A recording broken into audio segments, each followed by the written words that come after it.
On est bien en terre de Camargue. Votre chronique Santé Bien-être, c'est tout de suite sur Delta FM. Et pour vous aider à prendre soin de vous, pour vous donner quelques clés dans votre quotidien, Stéphanie Isberg, sophrologue à la Grande Motte, bonjour. Bonjour, je suis ravie de vous retrouver. Cette semaine, on continue notre voyage au cœur de nos émotions. Nous avions vu la semaine dernière que nos émotions n'arrivaient pas par hasard. Elles se manifestent lorsque nous rencontrons des difficultés à nous adapter. Nous avions également vu que l'émotion était en fait un signal et que si nous apprenions à identifier nos émotions, à écouter ce qu'elles viennent dire de nous, ce serait un véritable plus. Pour pouvoir écouter nos émotions, cela va supposer que nous soyons disponibles, que nous puissions dans un premier temps diminuer l'intensité de cette émotion et gérer ses manifestations pour pouvoir libérer le canal de l'émotion. Je m'explique. Si vous êtes triste et que je viens vous voir pour vous dire que vous avez 1001 raisons d'être heureux, vous n'allez pas me croire, ni même m'écouter. Cela ne fonctionne pas. Si vous êtes en colère et que je vous dis « calmez-vous, zen », cela risque de légèrement vous agacer davantage. J'en fais le pari. Lorsque nous sommes dans l'émotion, nous ne pouvons raisonner. L'émotion court-circuite notre raisonnement. Donc l'idée va être de gérer les manifestations de l'émotion et apaiser l'intensité de l'émotion. Alors pour cela, plusieurs techniques, en fonction de nous, de ce que nous ressentons, de nos connaissances, de nos expériences, du moment, du cadre. Quelquefois, simplement observer son émotion, lui donner du temps, de l'espace. Le simple fait de l'accueillir suffit pour l'apaiser. Nous pouvons, si la situation le permet, s'autoriser à pleurer si on en ressent le besoin, ou à crier par exemple.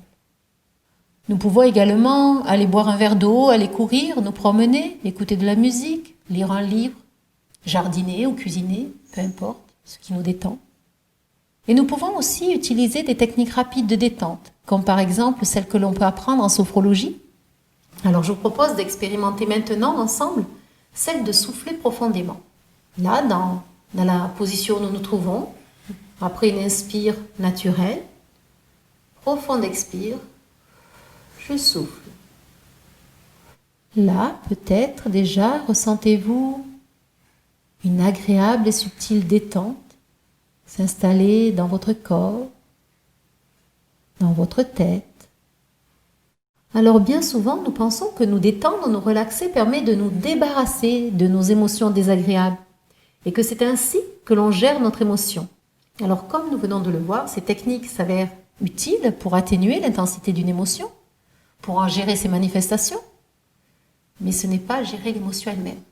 Gérer l'émotion sera possible dans un deuxième temps, une fois en fait l'intensité apaisée.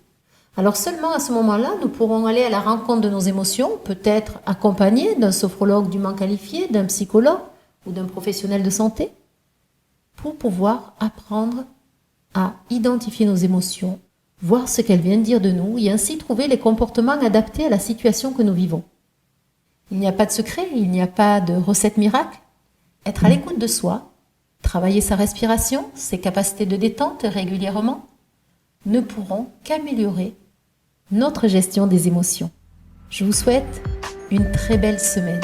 Merci beaucoup Stéphanie. On peut vous retrouver sur votre site sh-sophrologue.fr et sur la page Facebook Centre de Sophrologie Stéphanie Isberg. À la semaine prochaine.